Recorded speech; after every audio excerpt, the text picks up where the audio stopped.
Allahu Akbar, Allahu Akbar.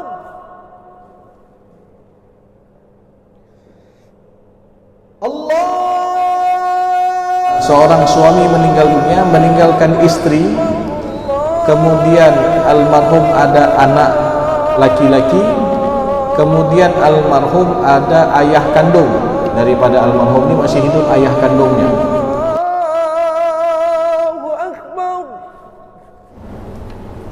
Bismillahirrahmanirrahim. Assalamualaikum warahmatullahi wabarakatuh. Alhamdulillah alladzi bi ni'matihi tatimmus shalihat wa bi fadlihi tatanazzalul barakatu wal khairat wa bi taufiqihi tatahaqqaqul maqasid wal ghayat. Asyhadu an la ilaha illallah wa asyhadu anna Muhammadar Rasulullah. Allahumma salli wa sallim ala sayyidina Muhammad wa ala alihi wa sahbihi ajma'in. Amma ba'du. Kaum muslimin dan kaum muslimat sidang jemaah salat maghrib yang dimuliakan oleh Allah Subhanahu wa taala, serta seluruh pendengar radio Baitur Rahman, radio RRI dan radio swasta yang lainnya dimanapun Anda berada. Pertama-tama marilah kita memanjatkan puji dan syukur kita kepada Allah Subhanahu wa taala yang masih memberikan kita nikmat iman, nikmat sehat dan juga nikmat kesempatan sehingga kita mampu melangkahkan kaki kita menuju ke rumah Allah yang kita cintai ini untuk bisa melaksanakan salat maghrib secara berjamaah. Sembari juga kita niatkan i'tikaf sampai dengan waktu isya nanti. Kita pelajari ilmu agama, kita pelajari kebaikan-kebaikan. Mudah-mudahan ini semua menjadi asbab diberatkan timbangan kebaikan kita di hari akhir nanti. Salawat dan salam tak lupa pula kita sampaikan kepada Nabi Muhammad sallallahu alaihi wasallam, Rasulullah sebagai qudwah hasanah, Rasulullah sebagai suri tauladan yang baik yang patut kita contohi dalam kehidupan kita sehari-hari. Bapak Ibu yang dimuliakan oleh Allah Subhanahu wa taala, kembali melanjutkan kajian kita yang masih membahas seputar problematika pembagian harta warisan, hibah dan wasiat di dalam Islam. Tentu bicara tentang masalah hukum waris, berarti kita membincangkan tentang hukum yang detail yang Allah sebutkan di dalam Al-Quran. Bicara tentang masalah hukum waris ataupun hukum faraid, ini juga termasuk salah satu ilmu yang mana Rasulullah SAW menyuruh kita untuk mempelajarinya. Dalam hadis Rasulullah SAW disebutkan, ta'allamul fara'id wa 'allimuhun nas, pelajarilah ilmu faraid ataupun ilmu waris dan ajarkanlah kepada yang lainnya. Fa innaha nisful 'ilm, sesungguhnya dia adalah setengah daripada ilmu. Wa huwa yunsa, dan ilmu ini termasuk yang dilupakan. Wa huwa awwalu syai'in yunza'u min ummati, bahkan ilmu tersebut termasuk ilmu yang paling awal dicabut dari umatku, kata Rasulullah. Maka jemaah yang muliakan oleh Allah Subhanahu wa taala, ketika sebuah ilmu itu dicabut oleh Allah Subhanahu wa taala, yang pertama dengan orang enggak mau mempelajari ilmu tersebut, dan yang kedua ketika Allah Subhanahu wa taala wafatkan orang yang faham, maka apa yang terjadi? Akan banyak timbul fitnah-fitnah, akan banyak timbul permasalahan-permasalahan, akan banyak timbul sengketa-sengketa di antara para ahli waris. Apalagi bicara tentang masalah warisan ini, kita berbicara, dan ini juga tidak ada ataupun tidak terlepas daripada permasalahan harta, yang mana Allah Subhanahu wa taala juga mensifati harta di dalam Al-Quran dengan fitnah.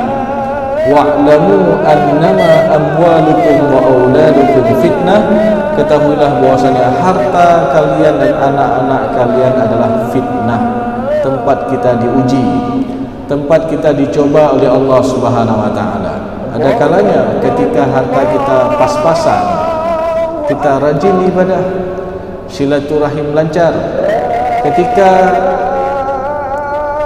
ada sedikit harta, ada orang yang sampai sibuk dengan hartanya, sibuk dengan bisnisnya, sampai-sampai dia meninggalkan ibadah. ada yang ada sedikit harta peninggalan dari orang tua, itu sudah menjadi asbab keributan di antara para ahli waris. Ada di antara mereka tidak saling sapa lagi karena ribut masalah harta warisan. Ada yang sampai saling fitnah memfitnah antara abang beradik, ini saling memfitnah, abang tuduh adik macam-macam, adik juga seperti itu, tuduh abang sudah jual harta peninggalan warisan orang tua. Dan tidak hanya itu, bahkan ada yang sampai adu fisik, ada yang sampai pukul-pukul gara-gara ribut masalah harta warisan, dan ada yang sampai terjadinya tumpah darah, na'udzubillah min dzalik. Maka oleh karena itu jemaah yang muliakan oleh Allah Subhanahu wa taala, pentingnya kita mempelajari ilmu ini adalah agar juga kita mengetahui yang mana yang menjadi hak kita dan yang mana yang bukan menjadi hak kita. Karena Allah Subhanahu wa taala telah menetapkan hak bagi tiap-tiap yang berhak. Innallaha qad a'ta kulli haqqin haqqahu. Jadi Allah telah menetapkan hak bagi tiap-tiap yang berhak. Maka enggak boleh kita menzalimi hak ahli waris yang lain. Enggak boleh kita memakan hak saudara kita.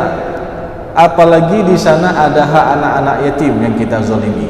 Maka jemaah yang muliakan ya Allah Subhanahu wa taala, ada beberapa pertanyaan yang dilayangkan kepada kami terkait tentang permasalahan kewarisan ini ataupun masalah faraid ini. Yang pertama, tentang bagaimana cara membagi harta warisan tersebut. Maknanya apa? Yang ditanya di sini adalah mana ahli waris yang lebih didahulukan. Jikalau seorang suami meninggal dunia, seorang suami meninggal dunia, meninggalkan istri, kemudian almarhum ada anak laki-laki, kemudian almarhum ada ayah kandung daripada almarhum ini masih hidup, ayah kandungnya. Jadi seorang suami meninggal dunia, meninggalkan istri, kemudian almarhum masih hidup ayah kandungnya, dan almarhum punya anak laki-laki. Maka dalam hal ini mana yang lebih didahulukan membaginya? Apakah lebih didahulukan kepada hak untuk suami ataupun hak untuk istrinya yang ditinggalkan, ataupun lebih berhak diberikan kepada anaknya, dibagi dahulu kepada anak, ataupun diberikan hak kepada ayah kandung daripada almarhum? Maka jemaah yang muliakan ya Allah Subhanahu wa taala, dalam hal ini harus kita juga mengetahui mana saja ahli waris yang termasuk ashabul furud, yang mendapatkan bagian tertentu, dan siapa saja ahli waris yang mendapatkan bagian yang tak tertentu atau yang sering kita dengar dengan istilah asabah. Jadi asabah ini adalah ahli waris yang bagiannya tak tertentu. Maka jemaah yang muliakan ya Allah Subhanahu wa taala, tentu lebih diutamakan dalam pembagian warisan ini adalah ashabul furud, ahli waris yang dapat bagian tertentu. Maknanya bagian-bagian mereka telah Allah tetapkan di dalam Al-Quran, sebagaimana Allah menyebutkan hak untuk anak perempuan. Misalkan dalam surat An-Nisa ayat ke-11, Allah Subhanahu wa taala berfirman, "Fa in kunna nisaa'an fawqa ithnatayn falahunna thulutsa ma tarak." Jadi kalau seorang meninggal dunia, meninggalkan keturunan anak perempuan 2 orang ke atas, tidak ada anak laki-laki, berarti dia meninggalkan anaknya boleh jadi 2 anak perempuan ataupun 3 anak perempuan semua. Maka bagian mereka adalah as-thulutsani ataupun thulutsani, 2/3. Ya, makna 2/3 di sini itu hampir kurang lebih 70% itu diberikan kepada anak-anak daripada almarhum yang perempuan, dengan catatan lebih dari 1 orang dan tidak ada anak laki-laki. Kemudian wa in kanat wahidatan falahan nisfu, kalau almarhum hanya meninggalkan keturunan seorang anak perempuan semata wayang, maka anak perempuan semata wayang ini dia mendapatkan porsi bagian setengah, nisfu ataupun 50%. Ya. Jadi jemaah yang muliakan ya Allah Subhanahu wa taala, ini yang disebut dengan ahli waris yang dapat bagian tertentu. Maknanya apa? Bagiannya telah Allah tetapkan dalam Al-Quran. Oh, kalau ada satu anak perempuan semata wayang, dia dapat setengah daripada harta peninggalan almarhum. Oh, kalau ada lebih dari satu orang, ada 3 anak perempuan, maka mereka dapat bagian 2/3. Nanti dari porsi 2/3 itu dibagi 3 orang, karena ada 3 orang anak perempuan. Kemudian termasuk juga ahli waris yang dapat bagian tertentu adalah untuk orang tua daripada almarhum. Jadi ketika seorang meninggal dunia, masih hidup ayah kandungnya, dalam kasus yang kita sebutkan tadi, maka ayah kandungnya ini juga dapat hak, walaupun almarhum ini punya keturunan laki-laki misalkan, ataupun ada perempuan ataupun laki-laki dan perempuan, maka di sana juga ada hak untuk orang tua. Dari mana kita tahu? Masih dalam surat An-Nisa ayat ke-11. Di sana Allah Subhanahu wa taala menjelaskan, wali abawaihi likulli wahidin minhuma sudusu mimma taraka in kana lahu walad. Jadi untuk kedua orang tua, kalau masih hidup kedua orang tuanya, ayah dan ibu kandung daripada almarhum, masing-masing mereka mendapatkan bagian as-sudus, yaitu 1/6. Dengan catatan apa? In kana lahu walad, kalau almarhum ini punya keturunan. Jadi kalau kita lihat dari posisi almarhum, ada anak dan almarhum masih hidup kedua orang tuanya, maka ahli warisnya adalah ada anak dan juga orang tua daripada almarhum, ayah daripada almarhum itu juga dapat. Jadi jangan kita anggap mentang-mentang almarhum punya anak laki-laki, ya, itu enggak dapat lagi ayah, itu salah. Itu masih ada hak kedua orang tua daripada almarhum, walaupun almarhum ini punya keturunan laki-laki. Jadi jemaah yang muliakan oleh Allah Subhanahu wa taala, contoh yang kita sebutkan tadi ahli waris, seorang meninggal dunia meninggalkan istri, kemudian almarhum masih hidup ayah kandung, dan almarhum ada anak laki-laki. Maka mana lebih dahulu kita bagi? Apakah kita bagi kepada bagian untuk anak dulu? Ya. Maka kita lihat anak laki-laki ini apakah dia dapat bagian tertentu ataupun bagian yang tak tertentu. Apakah dia dapat bagian pokok ataupun bagian yang tak tertentu ataupun dikenal dengan asabah. Maka anak laki-laki itu mereka dapat bagian asabah, sisa, setelah diberikan bagian kepada ahli waris yang dapat bagian pokok ataupun bagian tertentu. Maka dalam kasus yang kita sebutkan tadi, lebih didahulukan untuk diberikan hak kepada suami ataupun kepada istri yang ditinggalkan oleh almarhum, kemudian diberikan hak untuk ayah kandung daripada almarhum, sisanya buat untuk anak laki-laki. Jadi berapa bagian seorang istri ketika seorang suami meninggal dunia, meninggalkan seorang istri dan ada anak laki-laki, dan almarhum masih hidup ayah kandungnya, maka untuk istri dapat bagian 1/8.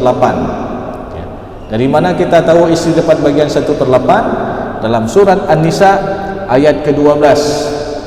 Sana Allah Subhanahu wa taala menjelaskan, fa in kana lakum waladun, kalau almarhum yang meninggal ini punya anak, falahunna thumnu mimma taraktum, maka untuk istrinya mendapatkan bagian 1/8 daripada harta yang ditinggalkan oleh almarhum suaminya. Berarti 1/8 disisihkan, 1/8 untuk bagian istri. Kemudian setelah diberikan bagian untuk istri 1/8, baru diberikan bagian untuk ayah kandung daripada almarhum. Berapa porsinya? 1/6. Ya. Jadi sisihkan bagian untuk ayah kandung bagian 1/6, maka sisa baru diberikan kepada anak laki-laki secara asabah. Karena ini juga berdasarkan hadis Rasulullah SAW, al-hiqul fara'idha bi ahliha, berikanlah bagian pokok kepada ahli waris yang berhak menerimanya. Fama baqiyatil faraid fali aula rajulin dzakarin, dan adapun sisa maka diberikan kepada ahli waris ataupun kerabat laki-laki yang dekat hubungannya dengan almarhum. Ya. Jadi maknanya kerabat laki-laki yang dekat hubungannya dengan almarhum dimulai daripada anak laki-laki. Kalau nggak ada anak laki-laki, beralih ke cucu laki-laki dari anak laki-laki, karena lebih diutamakan pihak keturunan. Kalau tidak ada anak laki-laki, nggak ada cucu laki-laki, maka asabah itu beralih untuk ayah kandung. Jadi kalau contoh tadi kita sebutkan nggak ada anak, almarhum hanya punya istri dan ayah kandung ahli warisnya, maka istri bagian 1/4 karena nggak ada keturunan. Kemudian untuk ayah kandung dapat asabah langsung sisa, ya. Jadi seperti ini jemaah yang dimuliakan oleh Allah Subhanahu wa taala. Namun kalau ada keturunan, untuk ayah kandung dapat bagian 1/6. Kalau nggak ada keturunan sama sekali, untuk ayah kandung dapat bagian asabah. Jadi ini pentingnya kita mempelajari ilmu faraid ataupun ilmu waris ini agar kita bisa mengetahui berapa porsi masing-masing ahli waris. Karena inti daripada kita mempelajari permasalahan kewarisan ini hanya 4 poin saja. Yang pertama apa? Kita harus mengetahui siapa ahli waris. Yang kedua, kita harus mengetahui siapa yang bukan ahli waris. Yang ketiga, kita juga harus mengetahui berapa kadar bagiannya. Dan yang keempat adalah bagaimana cara pembagiannya. Jadi 4 itu saja sebenarnya poin daripada pembelajaran fikih faraid ataupun ilmu al-mawaris, ya. Jadi siapa ahli waris, siapa yang bukan ahli waris, berapa porsi ataupun kadar bagiannya, dan bagaimana cara pembagiannya. Jadi ini jemaah yang muliakan ya Allah Subhanahu wa taala. Makanya kita juga harus mengetahui mana yang berhak, mana yang tidak berhak. Sebagaimana contoh, ketika seorang meninggal dunia, seorang suami meninggal dunia, meninggalkan ahli warisnya seorang istri. Kemudian almarhum punya anak perempuan, katakanlah 1 orang anak perempuan, dan almarhum punya adik kandung perempuan. Jadi almarhum ada adik kandungnya yang perempuan 1 orang, abangnya nggak ada, cuman adiknya satu-satunya yang perempuan daripada almarhum. Dan almarhum memiliki paman. Berarti paman, kalau disebutkan paman dari almarhum, berarti siapanya almarhum? Adik ayah ataupun abang ayah daripada almarhum yang laki-laki, ya. Jadi ini jemaah yang dimuliakan oleh Allah Subhanahu wa taala. Mungkin coba kita gambarkan ahli warisnya tadi.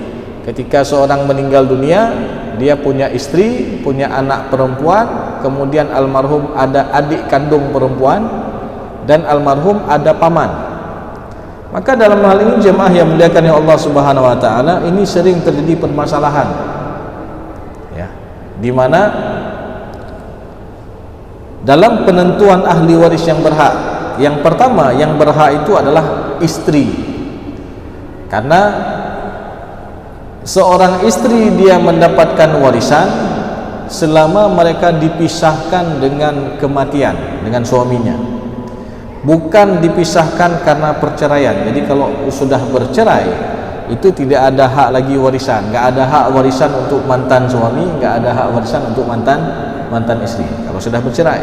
Tapi ketika mereka dipisahkan dengan kematian, maka mereka saling mewarisi dengan catatan mereka sebelumnya telah menikah dengan akad yang sah. Selama mereka menikah dengan akad yang sah, maka mereka saling mewarisi ketika ada kematian di antara mereka. Kemudian jemaah yang dimuliakan oleh Allah Subhanahu wa taala, berapa tadi hak bagian untuk istri? Istri dapat bagian 1/8 daripada harta peninggalan almarhum suaminya. Karena kenapa? Almarhum punya keturunan tadi, anak perempuan. Nah, kemudian untuk anak perempuan semata wayang, berapa porsinya? Tadi kalau hanya satu-satunya anak perempuan, maka dia mendapatkan bagian setengah. Wa in kanat wahidatan falahan nisfu. Kalau hanya seorang anak perempuan semata wayang ahli warisnya, maka anak perempuan satu-satunya tersebut dia dapat bagian nisfu, setengah ataupun 50% daripada harta peninggalan almarhum. Nah, kemudian jemaah yang dimuliakan oleh Allah Subhanahu wa taala, tadi almarhum ada adik kandung perempuan. kemudian almarhum masih hidup paman, abang ayah ataupun adik daripada ayah almarhum, ayahnya sudah meninggal dunia, maka mana lebih didahulukan ini yang berhak? Karena sebagian orang ketika kita menjelaskan kasus ini ataupun mengutarakan kasus yang kita sebutkan ini, mereka mengatakan yang berhak itu adalah paman. Kenapa? Ya karena paman ini kan wali, sedangkan yang perempuan, saudari perempuan ini enggak dapat. Karena kenapa? Karena dia perempuan. Padahal jemaah yang dimuliakan oleh Allah Subhanahu wa taala, justru sebaliknya. Yang dapat itu adalah saudari perempuan kandung. Berapa porsinya? Nah, untuk saudari perempuan kandung dalam kasus yang kita sebutkan ini, bahkan dia mendapatkan secara asabah ataupun sisa. Nah, lalu tentu jadi pertanyaan, Ustaz, apakah anak perempuan ataupun yang perempuan ini bisa dapat asabah? Bukankah asabah itu laki-laki saja? Yang mengambil sisa itu laki-laki saja? Tidak. Karena perlu kita jelaskan bahwasanya asabah itu ada 3 macam. Ada asabah binafsi. Kalau asabah binafsi ini adalah laki-laki saja. Mulai dari yang kita sebutkan tadi, mulai dari anak laki-laki, kemudian cucu laki-laki dari anak laki-laki, kemudian ayah, kakek. Kalau enggak ada semua mereka, nanti beralih asabah binafsi itu kepada saudara laki-laki kandung. Kalau enggak ada yang sekandung, beralih kepada saudara laki-laki yang sebapak, satu bapak beda ibu dengan almarhum, itu juga termasuk ahli waris.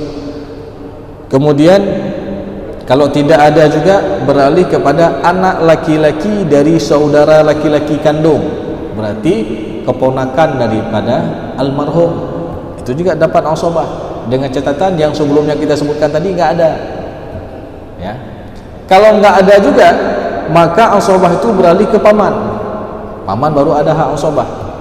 Kalau enggak ada juga paman, maka beralih kepada anak laki-laki dari paman.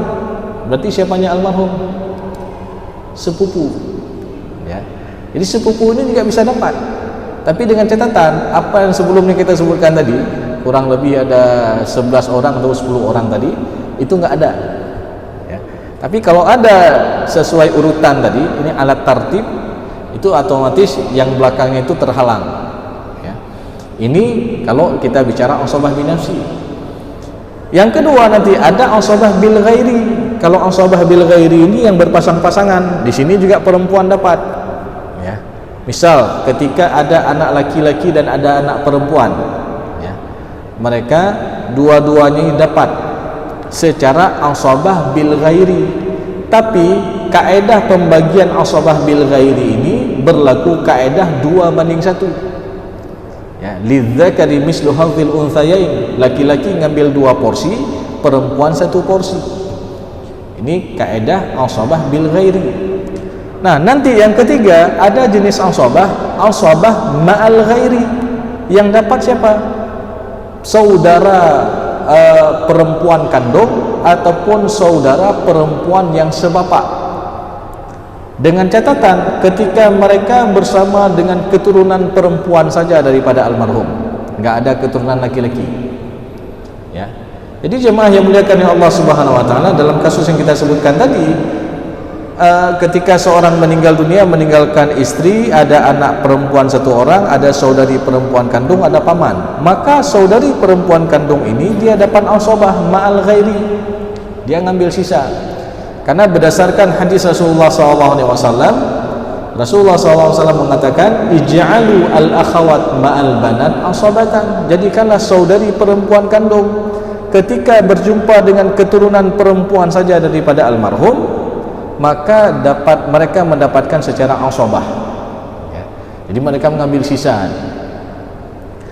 Dan ketika saudari perempuan kandung ini posisinya asabah ma'al ghairi, maka kekuatan menghalangnya sama seperti saudara laki-laki kandung. Dia akan menghalang apa-apa yang dihalang oleh saudara laki-laki kandung, termasuk dalam kasus yang kita sebutkan ini, paman terhalang dengan saudari perempuan kandung ketika dia asabah ma'al ghairi. Jadi ini jemaah yang muliakannya Allah Subhanahu wa taala, makanya kita butuh ilmu. Jangan langsung kita katakan, oh ini yang perempuan ini enggak dapat, nih yang dapat wali ini paman. Ini jadi bahaya nih. Jangan-jangan kita mengharamkan hak kepada orang yang berhak dan kita memberikan hak kepada orang yang tidak berhak. Ya. Karena tadi ini harus ada landasan ilmu, nggak boleh kita hanya mengikuti hawa nafsu, nggak boleh kita hanya mengikuti prasangka saja. Oh, kasus seperti ini, oh ini laki-laki yang dapat karena ini wali. Ya, tidak. Ya. Justru yang dapat adalah saudari perempuan kandung. Sedangkan paman dalam kasus ini adalah terhalang. Maka jemaah yang muliakan Allah Subhanahu wa taala, kasus ini sering terjadi di masyarakat. Bahkan ada juga kasus yang lain ketika seorang meninggal dunia, meninggalkan ya, pasangannya. Misalkan seorang istri meninggal dunia, meninggalkan suami, keturunan nggak ada, orang tua nggak ada, sudah duluan meninggal dunia, tapi almarhum ada abang dan ada adik perempuan, saudara laki-laki dan saudari perempuan. Ini juga banyak kita dengar, katanya yang dapat hanya saudara laki-laki saja, saudarinya yang perempuan nggak dapat. Karena kenapa? Karena dia perempuan, yang dapat ini yang laki-laki. Padahal jelas-jelas di dalam surat An-Nisa ayat 176, di sana Allah Subhanahu wa taala menyebutkan, fa in kanu ikhwatar rijalan wa nisaa falidzakari mislu hadzil unthayain. Di ketika almarhum meninggal dunia dan meninggalkan ahli warisnya ada saudara laki-laki dan saudari perempuan, ikhwatar rijalan wa nisaa falidzakari mislu hadzil unthayain, maka untuk mereka berlaku kaedah 2:1. Maknanya apa? Mereka dapat sisa, tapi dengan pembagian 2:1. Saudara laki-laki ngambil 2 porsi, saudari perempuan ngambil 1 porsi ya. Jadi ini jemaah yang muliakan Allah Subhanahu wa taala.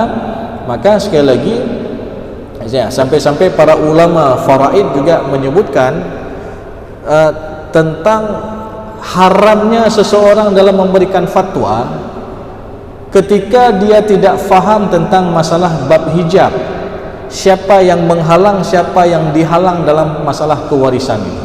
Karena seperti tadi, dikhawatirkan dia akan memberikan hak kepada orang yang tidak berhak, ataupun dia mengharamkan hak kepada orang yang seharusnya berhak. Jadi ini jemaah yang muliakan Allah Subhanahu wa taala. Juga dalam sebuah kasus yang lain yang sering ditanyakan juga tentang siapa lebih duluan kita bagi ini. Ya, misalkan seorang istri meninggal dunia, meninggalkan ahli warisnya ada suami, kemudian almarhum ada anak perempuan 1 orang, kemudian ada saudara laki-laki. Jadi ada suami, ada anak perempuan 1 orang, dan ada suami, ada saudara kandung ya, jadi ada walinya. Jadi suami mendapatkan porsi bagian 1/4. Karena kenapa? Almarhum ada anak ya. Anak perempuan semata wayang dia dapat bagian 1/2. Kemudian untuk wali ataupun saudara kandung daripada almarhum, mereka dapat asabah. Nah, cara pembagiannya bagaimana? Mana lebih didahulukan membaginya? Apakah ini dibagi untuk suami dulu, ataupun dibagi untuk anak perempuan dulu? Dan apakah dalam pembagian 1/4 tadi, misalkan, oh 2 dibagi untuk suami, ada harta misalkan 100, suami dapat bagian 1/4, berarti kan 25% ya. Berarti ambil 25 juta, kalau ada 100 juta, 25 juta kasih bagian untuk suami.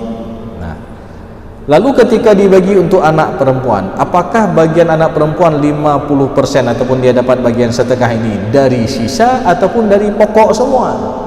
Ini kan jadi pertanyaan juga ya. Apakah setengah tadi setelah diambil oleh suami 1/4, tadi dari 100 juta 25 juta sudah diambil, kan sisa tinggal 75. apakah setengah diberikan untuk anak perempuan ini dari 75 ataupun dari total 100? Maka dalam hal ini tetap dari hitungan pokok asalnya, dari 100 ya, bukan dari sisa ya. Sehingga tetap dari 100 juta, berarti setengah dari 100 juta 50 juta itu menjadi hak milik anak perempuan. Nah, sisanya baru di sana ada hak wali ataupun saudara laki-laki kandung sebesar 25 tadi sisanya. Jadi 25 diambil oleh suami, 50 diambil oleh seorang anak perempuan, sisanya itu diberikan untuk wali ataupun saudara laki-laki kandung. Jadi hal ini jemaah yang muliakan yang Allah SWT tetap dihitung dari hitungan pokoknya, asalnya, bukan setelah dikurangi bagian. Beda kondisi dalam masalah tertentu, misalkan ketika hal ini terjadi di masa Khalifah Umar bin Khattab, ada sebuah kasus yang mana kasus ini sama-sama mereka termasuk ahli waris yang dapat bagian pokok, tapi nggak tahu mana duluan dibagi ini ya. Jadi kasusnya meninggal seorang istri, nggak ada keturunan, nggak ada lagi orang tua, dia punya suami, dan almarhum ada saudari perempuan kandung 2 orang ya. Suami dapat bagian setengah, 2 saudari perempuan kandung dapat bagian 2/3 ya. Maka mana lebih didahulukan dalam membagi ini? Jadi kalau ada harta katakanlah 600 juta, kalau duluan dibagi setengah untuk suami, setengah dari 600 berarti 300. Nah, kan sisa tinggal 300 lagi ya. Ketika dilihat bagian untuk 2 saudari perempuan kandung 2/3, berarti 2/3 dari 600 kalau dihitung hampir 400 kurang lebih ya. Jadi 2/3 ini dalam cari hitungnya dari 2/3 kali 600 berarti berapa ya, 400 ya, 400 juta. Jadi 2 kali 6 12 bagi 3 nanti ya, 12 bagi 3 4, maka 400 juta. Kan nggak cukup ini, nggak cukup harta. Sedangkan sisa tadi kalau diberikan duluan untuk suami setengah 300, sisa 300, sedangkan hak untuk 2 saudari perempuan kandung adalah 400. Dan kalau lebih didahulukan dibagikan untuk 2 saudari perempuan kandung 2/3 400 juta, sisa tinggal 200, nggak cukup untuk suami. Maka ini juga ada masalah khusus ini ya. Ini ada dikenal dengan masalah aul. Makanya jemaah yang muliakan Allah SWT, masalah ini adalah ijma' daripada Khalifah Umar bin Khattab dengan menaikkan asal masalah. Maknanya bagian mereka sama-sama berkurang untuk diberikan hak sesuai dengan porsi masing-masing, sehingga tidak ada pihak-pihak yang dizolimi. Dan insya Allah nanti pertemuan yang akan datang akan kita bahas secara detail tentang permasalahan aul dan rat dalam permasalahan kewarisan. Lebih dan kurang saya mohon maaf jamaah yang dimuliakan Allah SWT. Aqulu qawli hadza wa astaghfirullah li wa lakum wa lisa'il mu'minin. Wassalamualaikum warahmatullahi wabarakatuh. حمدا يوافي نعمه ويكافئ مزيدا يا ربنا لك الحمد كما ينبغي لجلال وجهك الكريم وعظيم سلطانك اللهم صل على سيدنا محمد وعلى آله وصحبه أجمعين.